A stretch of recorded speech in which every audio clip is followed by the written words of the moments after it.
Today I am going to start first chapter of 10th CBSE board, chemical reaction and equation of chemistry. Chemical reaction. It is defined as a chemical change in which substance reacted to give new substances. तो chemical reaction क्या होती है जिसमें दो या दो से ज़्यादा रिएक्टेंट होते हैं जो आपस में कंबाइन करते हैं और एक प्रोडक्ट देते हैं. For example Mg plus O2 gives 2 MgO. Magnesium oxygen आपस में कंबाइन किया और हमें मैग्नीशियम ऑक्साइड मिल गया. जो लेफ्ट हैंड साइड में लिखे जाते हैं इन्हें हम कहते हैं रिएक्टेंट और जो राइट हैंड साइड में लिखे जाते हैं उन्हें कहते हैं हम प्रोडक्ट. रिएक्टेंट रिएक्शन की स्टार्टिंग में मैक्सिमम अमाउंट में होते हैं और जैसे जैसे रिएक्शन प्रोसीड्स होती है वैसे वैसे प्रोडक्ट बढ़ते चले जाते हैं और रिएक्टेंट्स कम होते चले जाते हैं.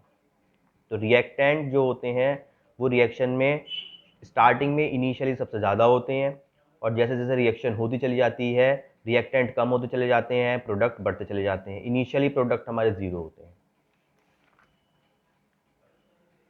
For example magnesium react with oxygen to give magnesium oxide.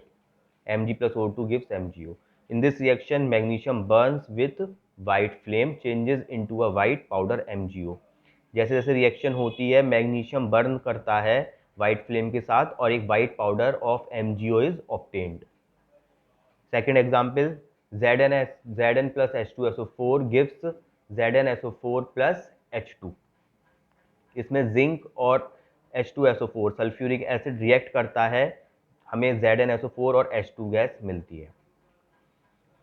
Reactant. In a chemical reaction the substances which react are called reactant. जो भी रिएक्शन में रिएक्ट करता है उसे हम रिएक्टेंट कहते हैं. दूसरा एग्जाम्पल देखो H2 plus O2 gives H2O. Balance करने के लिए यहाँ पे हम 2H2 करेंगे, 2H2 हो जाएगा. ये ऑक्सीजन 2, ऑक्सीजन यहाँ पे भी 2 हो गया राइट साइड में भी. हाइड्रोजन यहाँ पे 4, 2 2 जा 4, यहाँ पे भी 2 2 जा 4, राइट साइड में भी 4 हो गया. तो हाइड्रोजन ऑक्सीजन आपस में रिएक्ट करे टू गिव वाटर मॉलिक्यूल. ये हमारे रिएक्टेंट्स हैं और जो बना हमारे वो प्रोडक्ट्स हैं. तो रिएक्टेंट हमारे इनिशियली हमने लिए थे H2 और O2. जैसे जैसे रिएक्शन हुई रिएक्टेंट्स बन के रिएक्टेंट्स रिएक्ट करके प्रोडक्ट्स में कन्वर्ट हो गए. तो products increases, reactants decreases as the reaction proceeds. In the above reaction, H2 and O2 are the reactants and it is written on left hand side of the chemical reaction. Next, product. The substance which formed as a result of chemical reaction are products. Reaction है N2 plus 3H2 gives 2NH3. तो वही है ये reactant ये हो गए, product right side वाले हो गए. It is written on right hand side. Chemical equation. It is the symbolic representation of the true chemical change or reaction. Chemical equation क्या है? Symbolic representation. मतलब जैसे हमने कार्बन है, कार्बन का सिंबल होता है C, ऑक्सीजन का होता है O2, कार्बन डाइऑक्साइड का CO2. तो सिंबॉलिक फॉर्म में जो रिएक्शन को लिखी जाती है उसे केमिकल इक्वेशन बोलते हैं. ये सब केमिकल इक्वेशन ही है जितनी भी बताई है. Skeletal equation. A chemical equation which shows symbols and formulas of the various reactants and products taking part in the chemical reaction is called skeleton equation. Skeleton equation मतलब क्या हुआ, इसमें सिंबल्स तो होंगे ही होंगे, जैसे Zn है सिंबल है, इसमें पूरा पूरा फॉर्मूला भी हो सकता है. जैसे H2SO4 है, सल्फ्यूरिक एसिड हो गया, तो इट कंटेन्स H2 हाइड्रोजन है, S सल्फर है, O ऑक्सीजन है. तो when zinc combines with H2SO4 sulfuric acid then we obtain ZnSO4 plus evolution of hydrogen gas H2. Question आता है is it necessary to balance a chemical equation and why? ये जितनी भी chemical equation जो बताई जा रही हैं अभी इनको हमें बैलेंस करना पड़ता है. जैसे ये ऊपर वाला सबसे पहला एग्जाम्पल था Mg plus O2 gives 2 MgO. इस रिएक्शन में ऑक्सीजन 2 है इसलिए मैंने यहाँ पे मल्टीप्लाई करा था राइट साइड में, तो यहाँ पे ऑक्सीजन 2 हो गई. mg 2 है यहाँ पे लेफ्ट हैंड साइड में एक ही है, तो इसको यहाँ पे भी मल्टीप्लाई करना पड़ेगा। ये अब बैलेंस हुई रिएक्शन। तो किसी भी रिएक्शन को हमें बैलेंस करना ज़रूरी है या नहीं? तो ज़रूरी है, yes, it is necessary to balance a chemical equation because the number of atoms of each element remains the same before and after a reaction. Whenever a reaction proceeds, the number of atoms which is written on right hand side and left hand side must be equal. जैसे इसमें hydrogen है, हमें balance कर चुके हैं, तो यहाँ पे एक हाइड्रोजन 4 है, 2 2 जा 4, यहाँ पे भी 2 2 जा 4, 2 है, 4 है। ऑक्सीजन यहाँ पे 2 है, यहाँ पे भी ऑक्सीजन का 2 है ये। तो it is very necessary to balance a reaction, क्योंकि जब हमारे जो भी हमारे एटम्स हैं वो रिएक्टेंट साइड में जो है, जितने रिएक्टेंट साइड में होंगे उतने ही प्रोडक्ट साइड में हमें ऑब्टेन होंगे, दोनों साइड सेम होंगे। नेक्स्ट क्वेश्चन आता है, ये इंपॉर्टेंट क्वेश्चन है, balancing the equation by hit and trial method. Hit and trial method से हमें रिएक्शन को बैलेंस करना है। रिएक्शन है हमारी Fe plus H2O gives Fe3O4 plus H2। तो सबसे पहला इसका तरीका है, हमें जो भी हमारे एलिमेंट्स गिवन है, रिएक्शन है हमारी Fe plus H2O gives Fe3O4 plus H2। सबसे पहले हम बॉक्स ड्रॉ करेंगे, हर फॉर्मूले के रिएक्टेंट हो प्रोडक्ट हो उसके आगे एक बॉक्स ड्रॉ करा जाएगा। ये बॉक्स इसलिए ड्रॉ करते हैं ताकि हम जो मॉलिक्यूलर फार्मूला है इसको चेंज ना कर पाएँ। जब भी हम रिएक्शन को बैलेंस कर रहे होते हैं, हमें सिर्फ एटम्स के नंबर को बैलेंस करना होता है, हम उसे उसके फार्मूला को चेंज नहीं कर सकते, इसलिए ये तरीका है कि पहले बॉक्स ड्रॉ करा जाएगा। दूसरा स्टेप होता है इसका, हम उस एटम को बैलेंस करेंगे जो सबसे ज़्यादा अमाउंट में है, चाहे वो रिएक्टेंट में हो चाहे प्रोडक्ट में हो। यहाँ पे Fe आयरन जो है वो यहाँ 1 है, यहाँ Fe3 है, हाइड्रोजन यहाँ 2 है, यहाँ भी 2 है, ऑक्सीजन रिएक्टेंट में 1 है और प्रोडक्ट में ऑक्सीजन 4 है। तो ऑक्सीजन सबसे ज़्यादा है, इसलिए हम सबसे पहले ऑक्सीजन को बैलेंस करेंगे।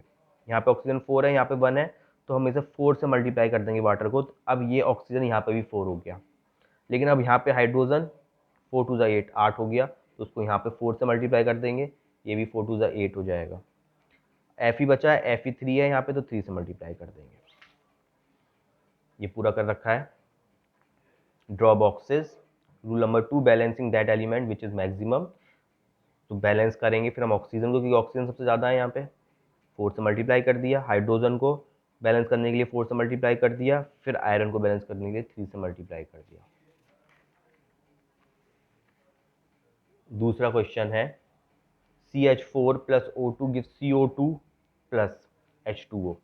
इसको हमें बैलेंस करना है। सेम प्रोसीजर, सबसे पहले बॉक्सेस ड्रॉ करना है, फिर देखेंगे रिएक्टेंट में और प्रोडक्ट में कौन सबसे ज़्यादा अमाउंट में है। कार्बन दोनों ही साइड 1 है, हाइड्रोजन यहाँ 4 है, यहाँ 2 है, ऑक्सीजन यहाँ पे 2 है और यहाँ पे 2 यहाँ पर है, 1 यहाँ पर है, 3 है।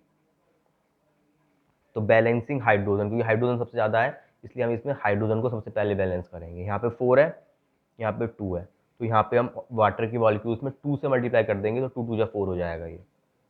तो यहाँ पे हमने 2 से मल्टीप्लाई कर दिया वाटर को, तो हाइड्रोजन बैलेंस हो गया। अब ऑक्सीजन को बैलेंस करेंगे, बैलेंसिंग ऑक्सीजन। ऑक्सीजन यहाँ पे 2 है, यहाँ पे ऑलरेडी, और यहाँ पे भी 2 अब हो गया, तो ऑक्सीजन 4 हो गया। यहाँ पे ऑक्सीजन 2 ही है, तो यहाँ पे 2 से मल्टीप्लाई कर दिया जाएगा कि ऑक्सीजन बैलेंस हो गया। कार्बन ऑलरेडी बैलेंस्ड है, दोनों में 1 है, हाइड्रोजन भी बैलेंस हो गया हमारा। तो ये हमारी रिएक्शन अब बैलेंस हो चुकी है। नोट, स्मॉल जी जब भी किसी भी रिएक्शन के आगे लिखा होगा, इसका मतलब वो हमारा जो भी एटम है या मॉलिक्यूल है जो भी है वो गैसियस स्टेट में है। एस लिखा होगा, स्मॉल एस है, तो इट मीन्स की सॉलिड स्टेट है। स्मॉल एल रिप्रेजेंट करता है उसकी लिक्विड स्टेट, ए क्यू रिप्रेजेंट करता है उसकी एक्वस स्टेट। फॉर एग्जाम्पल कोई भी रिएक्शन है उसमें इस तरीके से लिखा है 3Fe ब्रैकेट में S, इसका मतलब आयरन सॉलिड स्टेट में है। H2OG मतलब वाटर हमारा गैसियस फॉर्म में है। Fe3O4 मतलब ये हमारा सॉलिड फॉर्म में है। H2 गैसियस स्टेट में है। क्वेश्चन आता है solution of barium chloride and sodium sulfate in water react to give insoluble barium sulfate and the solution of sodium chloride. इसे हमें इक्वेशन की फॉर्म में लिखना है. कैसे लिखेंगे? सबसे पहले बेरियम क्लोराइड. बेरियम होता है हमारा Ba, क्लोराइड मतलब क्लोरीन Cl. बेरियम की वैलेंसी +2 होती है, क्लोरीन की -1 होती है. क्रॉस मल्टीप्लाई किया जाता है फॉर्मूला बनाने के लिए.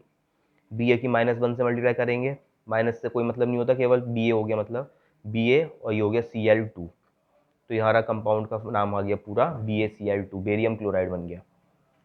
And sodium sulphate, sodium Na हो गया, सल्फेट SO4 हो गया. सोडियम की वैलेंसी 1, सल्फेट की -2, क्रॉस मल्टीप्लाई, तो ये बन गया Na2SO4 to give insoluble barium sulphate. Barium sulphate Ba हो गया बेरियम, सल्फेट SO4, बेरियम +2 होता है, सल्फेट -2 होता है, क्रॉस मल्टीप्लाई करेंगे, ये हो गया Ba, ये -2 और ये SO4 जो है ये भी 2, तो ये एक टाइप से कैंसिल हो गया. 2 कैंसिल हो गया तो लिखने की कोई जरूरत नहीं है, केवल BaSO4 एक ही कंपाउंड हो गया पूरा BaSO4. BaSO4 एक ही कंपाउंड हो गया. And the solution of sodium chloride. Sodium chloride, sodium Na, chlorine Cl. Sodium is +1, Cl is -1, cross multiply करेंगे, इट विल बी NaCl. तो हमारी रिएक्शन बन जाएगी BaCl2 plus Na2SO4 gives BaSO4 plus NaCl.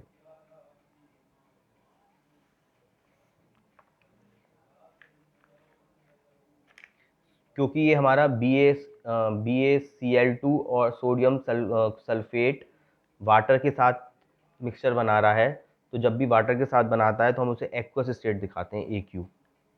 तो ये एक एक्वस में होगा और ये हमारा बेरियम सल्फेट इनसॉल्युबल हो रहा है. इनसॉल्युबल का मतलब PPT बन रहा है. PPT को हमें इस तरीके से शो करना होता है. PPT का मतलब इनसॉल्युबल मास है ये, जो कि हमारा डिसॉल्व नहीं हो पाया. And the solution of sodium chloride, क्योंकि सोडियम क्लोराइड का सॉल्यूशन है तो सॉल्यूशन वाटर में ही होगा, तो ये भी हमारा एक्वस स्टेट में है. तो पूरी रिएक्शन होगी हमारी BaCl2 aqueous, Na2SO4 aqueous, BaSO4 PPT insoluble और NaCl एक्वस. अगला question. Sodium hydroxide solution in water reacts with hydrochloric acid solution in water to produce sodium chloride solution and water. Sodium hydroxide solution, sodium hydroxide होता है NaCl, react with hydrochloric acid HCl. क्योंकि ये water में है, इसका मतलब हमने इसका सॉल्यूशन बनाया, यहाँ पे एक्वस हो गया, ये भी एक्वस हो गया. To produce sodium chloride NaCl and water solution, ये भी एक्वस हो गया. राइट बैलेंस इक्वेशन ऑफ, हमें इसकी इक्वेशन फॉर्म में लिखना है इन्हें भी. Hydrogen plus chlorine gives hydrogen chloride. Hydrogen हमारा H होता है, लेकिन हाइड्रोजन एक एटम है जो कि काफ़ी अनस्टेबल है. Hydrogen is atom which is highly unstable, तो ये हमारी मॉलिकुलर फॉर्म में एग्जिस्ट करता है H2 फॉर्म में. तो हम कभी भी केवल H नहीं लेंगे, इसको मॉलिकुलर फॉर्म H2 में ही लेंगे, क्योंकि ये एग्जिस्ट ही एज ए मॉलिक्यूल करता है H2 की फॉर्म में. तो हाइड्रोजन ले लिया. क्लोरीन, क्लोरीन हमारा Cl होता है, क्लोरीन का एटम है ये भी अनस्टेबल है, तो ये भी एग्जिस्ट करेगा एज एन मॉलिक्यूल. तो मॉलिकुलर फॉर्म होगा इसकी Cl2. तो H2 plus Cl2 gives hydrogen chloride. Hydrogen chloride हो गया हमारा HCl. इसको बैलेंस करने के लिए हाइड्रोजन 2 हैं, क्लोरीन भी 2 हैं, तो it will be 2HCl. Barium chloride plus aluminium sulphate gives barium sulphate plus aluminium chloride.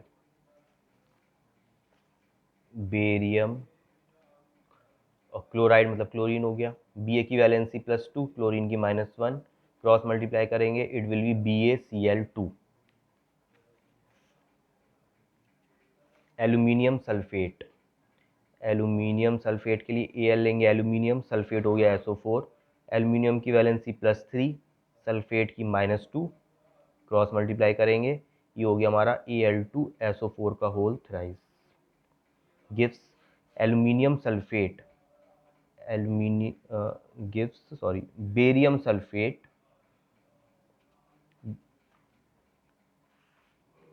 Ba हमारा +2, सल्फेट हमारा -2, क्रॉस मल्टीप्लाई करेंगे क्योंकि दोनों ही +2 व -2 है, लिखने की कोई ज़रूरत नहीं है, ये हो जाएगा केवल BaSO4 plus aluminium chloride, aluminium Al, chloride मतलब क्लोरीन, Al+3 होता है, क्लोरीन हमारा -1 होता है, मल्टीप्लाई करेंगे ये बन जाएगा AlCl3। अब इसे बैलेंस करेंगे, Ba यहाँ पर 1 है, यहाँ पर भी 1 है, क्लोरीन यहाँ पर 2 है, राइट रिएक्टेंट साइड में, प्रोडक्ट साइड में 3 है, एल्यूमिनियम रिएक्टेंट साइड में 2 है और राइट साइड में 1 है, सल्फेट हमारे यहाँ पे 3 है और यहाँ पर 1 ही है सल्फेट। तो सबसे पहले हम सल्फेट को ही बैलेंस करते हैं, यहाँ से 3 से मल्टीप्लाई कर देंगे, सल्फेट बैलेंस हो गए, सल्फेट बैलेंस हो गए। अब बेरियम यहाँ पे 3 है, यहाँ पर 1 है, तो 3 से मल्टीप्लाई कर देंगे, बेरियम बैलेंस हो गए। क्लोरीन यहाँ पर हमारे 3 है, एल्यूमिनियम यहाँ पे हमारे 2 हैं, तो एल्यूमिनियम को बैलेंस करने के लिए 2 से मल्टीप्लाई करेंगे, क्लोरीन 6 होगा, यहाँ पे भी क्लोरीन 6 होगा, ये बैलेंस होगा इक्वेशन।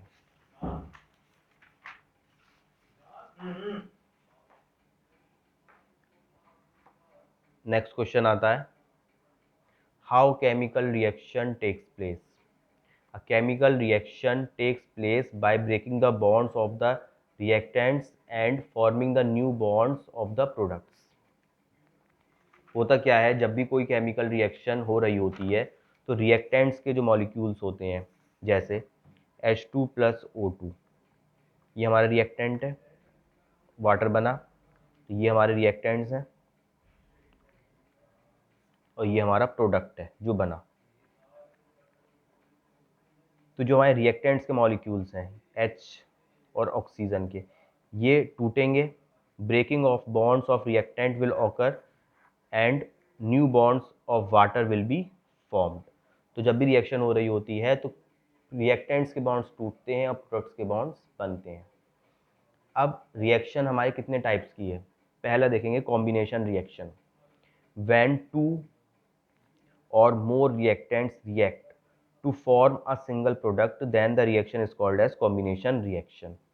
जब 2 या 2 से ज़्यादा रिएक्टेंट आपस में कंबाइन होते हैं और एक प्रोडक्ट मिलता है तो हम उसे कॉम्बिनेशन रिएक्शन कहते हैं। जैसे CaO + H2O गिव CaOH का होल ट्वाइस। CaO हमारा क्विकलाइम है, कैल्शियम ऑक्साइड चून, और H2O कंबाइन करा उससे, इट विल बी CaOH का होल ट्वाइस। तो 2 रिएक्टेंट आपस में कंबाइन करके एक प्रोडक्ट मिला, इसलिए इसे कॉम्बिनेशन रिएक्शन कह लेंगे। Uses of quicklime in manufacture of cement, cement में इसे यूज़ करते हैं। इसका एग्जाम्पल दूसरा देख सकते हैं हम, N2 + 3H2 gives 2NH3। Nitrogen का मॉलिक्यूल हाइड्रोजन के मॉलिक्यूल से कंबाइन होकर अमोनिया मिलता है। इसमें भी 2 रिएक्टेंट के मॉलिक्यूल्स आपस में कंबाइन हो रहे हैं और एक प्रोडक्ट बन रहा है, that is why it is called as combination reaction. क्योंकि 2 रिएक्टेंट कंबाइन हुए और हमें एक ही प्रोडक्ट मिले तो हम उसे कॉम्बिनेशन रिएक्शन बोलेंगे। Exothermic reaction, reaction in which heat is released when the products are formed are called as exothermic reaction. तो ऐसी रिएक्शन जिसमें हीट रिलीज हो या एनर्जी रिलीज हो जब रिएक्शन हो और प्रोडक्ट बने तब, जैसे CaO + H2O गिव CaOH का होल ट्वाइस प्लस एनर्जी। जब CaO वाटर से रिएक्ट करके CaOH का होल ट्वाइस बनता है तो हीट इवॉल्व होती है, इसे हम एक्सोथर्मिक रिएक्शन बोलेंगे। एंडोथर्मिक रिएक्शन, ऐसी रिएक्शन जिसमें हीट एब्जॉर्ब हो। एक्सोथर्मिक रिएक्शन में हीट हमारी निकलती है प्रोडक्ट साइड में, मतलब हीट हमारी रिलीज होती है। एंडोथर्मिक में हमारी हीट चाहिए होती है रिएक्शन को ऑकर करने के लिए। नेक्स्ट क्वेश्चन आ रहा है, बहुत इंपॉर्टेंट क्वेश्चन है ये, why is respiration said to be exothermic reaction. जो रेस्पिरेशन प्रोसेस होता है, जो हम सांस लेते हैं, ऑक्सीजन लेते हैं, वो प्रोसेस हमारा एक्सोथर्मिक रिएक्शन कहलाता है। क्यों? तो देखें, during respiration glucose carbohydrates are broken down to form glucose, is oxidized by the oxygen which we inhale and energy is produced, so it is called as exothermic reaction। देखो, whenever reaction when ever respiration occurs, तो oxygen हम उसमें inhale करते हैं, oxygen हम लेते हैं, और वो ऑक्सीजन हमारा बॉडी के अंदर जो भी ग्लूकोज है उससे जाके रिएक्ट करती है, और उस ये ग्लूकोज से जाके, ये ग्लूकोज है C6H12 वो ग्लूकोज होता है, इससे ऑक्सीजन हमारी जैसी मिली या रिएक्ट करी तो उसने कार्बन डाइऑक्साइड दिया, वाटर दिया विथ एनर्जी। तो क्योंकि हमारी यहाँ पे एनर्जी रिलीज़ कर रहा है ये, और एनर्जी जब रिलीज़ होती है तो उस रिएक्शन को हम एक्सोथर्मिक रिएक्शन बोलते हैं। इसलिए रेस्पिरेशन हमारा एक्सोथर्मिक रिएक्शन है क्योंकि इसमें एनर्जी रिलीज़ हो रही है। Via solution of calcium hydroxide select lime is used for white washing walls. ये भी अच्छा क्वेश्चन है कि जो चूने का पानी होता है, कैल्शियम हाइड्रोक्साइड होता है, COH का होल ट्वाइस चूने का पानी, ये वाइट वॉशिंग वॉल्स के लिए क्यों यूज़ होता है, वॉल्स पे पेंट करने के लिए चूने का पानी क्यों यूज़ होता है? क्यों? Because it reacts with CO2 present in air to form thin layer of calcium carbonate which gives shiny finish to the walls.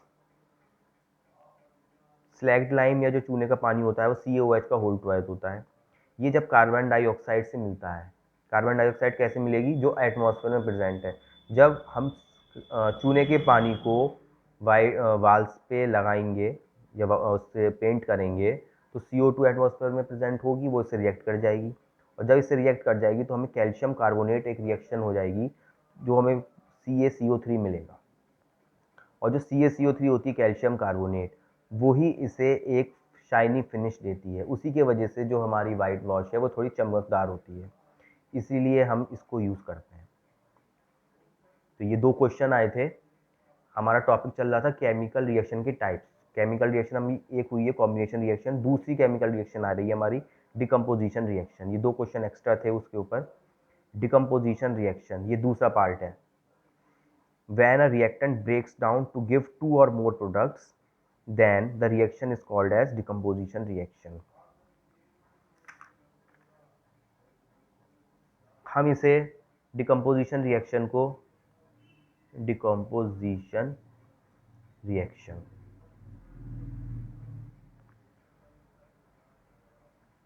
इसमें एक प्रोडक्ट होगा H2O, जैसे H2O टूट के H2 प्लस O2 में कन्वर्ट होता है। इसे बैलेंस कर देंगे। इसमें एक रिएक्टेंट होगा और वो 2 प्रोडक्ट्स में टूटेगा। तो डिकम्पोजिशन रिएक्शन में रिएक्टेंट प्रोडक्ट्स में टूटता है, और कॉम्बिनेशन रिएक्शन में 2 रिएक्टेंट आपस में मिलके एक प्रोडक्ट मिलता है। तो कॉम्बिनेशन रिएक्शन हमारी और डिकम्पोजिशन रिएक्शन आपस में रिवर्स हुई, क्योंकि इसका रिवर्स हमने कर दिया तो हमें डिकम्पोजिशन रिएक्शन मिल गई, इसका रिवर्स हमने कर दिया तो हमें कॉम्बिनेशन रिएक्शन मिल गई। It means combination reactions are reverse of decomposition reaction.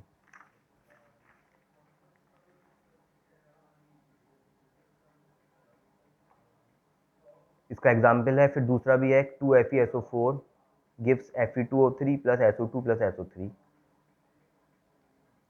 अब डिकम्पोजिशन रिएक्शन हमारी थर्मल डिकम्पोजिशन हो सकती है। If decomposition reaction takes place by heating, अगर हमारा जो रिएक्टेंट है वो प्रोडक्ट में जब बदला तो प्रोडक्ट में बदलने के लिए उसे हीट रिक्वायर्ड हुई तो उसे थर्मल डिकम्पोजिशन बोलेंगे। थर्मल का मतलब हीट से होता है कि अगर रिएक्टेंट को हमें थोड़ा सा हीट दिया, गर्म करा, तो वो प्रोडक्ट में टूटा, then it is called as thermal decomposition. Question आएगा, what happen when lead nitrate PbNO3 is decomposed by heating. जब लेड नाइट्रेट PbNO3 को हम डिकम्पोज करेंगे बाय हीटिंग, मतलब हीट के द्वारा इसे डिकम्पोज किया जाएगा, तो क्या होगा? तो when lead nitrate is decomposed then brown fumes of NO2 is formed. जब लेड नाइट्रेट को हीट किया जाएगा तो NO2 की ब्राउन फ्यूम्स प्रोड्यूस होंगी, और रिएक्शन हमारी ये है 2PbNO3 का whole twice, when it is heated it gives 2PbO plus 4NO2 plus O2.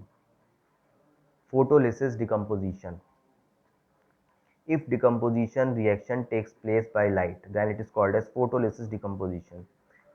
Photolysis, photo का मतलब लाइट से होता है, जैसे फोटोसिंथेसिस प्रोसेस, फोटोसिंथेसिस प्रोसेस भी हमारी लाइट की प्रेजेंस में होता है, तो ऐसी उससे फोटो का मतलब लाइट। अगर डिकम्पोजिशन कोई भी रिएक्टेंट जो है वो प्रोडक्ट में टूटे इन प्रेजेंस ऑफ लाइट, जैसे 2AgCl in presence of sunlight gives 2Ag plus Cl2, तो ये हमारा फोटोलिसिस डिकम्पोजिशन कहलाएगा। तो ये थर्मल डिकम्पोजिशन, फोटोलिसिस डिकम्पोजिशन, ये सब हमारे डिकम्पोजिशन रिएक्शन के पार्ट्स हुए। एक क्वेश्चन फिर आ रहा है, वाई सिल्वर क्लोराइड और सिल्वर ब्रोमाइड टर्न्स ग्रे इन सनलाइट। सिल्वर क्लोराइड होता है हमारा AgCl, या सिल्वर ब्रोमाइड होता है AgBr। ये हमारी सनलाइट की प्रेजेंस में ग्रे कलर क्यों देता है? क्योंकि because it reacts with sunlight and decomposed into silver and chlorine. जब हमारा AgCl है, अगर हम उसे सनलाइट में रख देते हैं तो ये डिकम्पोज मतलब टूट जाएगा और Ag और Cl दे देगा, और बिकॉज ऑफ द डिकम्पोजिशन इसका कलर जो है वो चेंज हो जाएगा। अब डिकम्पोजिशन का एक टाइप और आता है, electrolysis decomposition. If the decomposition takes place by electricity, अगर हमारा कोई कंपाउंड इलेक्ट्रिक करंट देने की वजह से टूटता है तो हम उसे इलेक्ट्रोलाइसिस डिकम्पोजिशन कहते हैं। जैसे NaCl gives Na positive plus Cl negative. ये प्रोसेस आगे एक्सप्लेन होगा पूरा। Note, decomposition reaction requires energy in form of heat, sunlight और इलेक्ट्रिसिटी।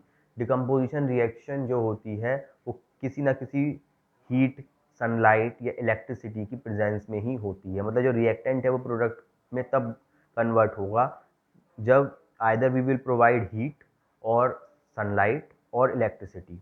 तो वेन एवर हीट, सनलाइट और electricity are provided to the reactants, then it will be decomposed to give products.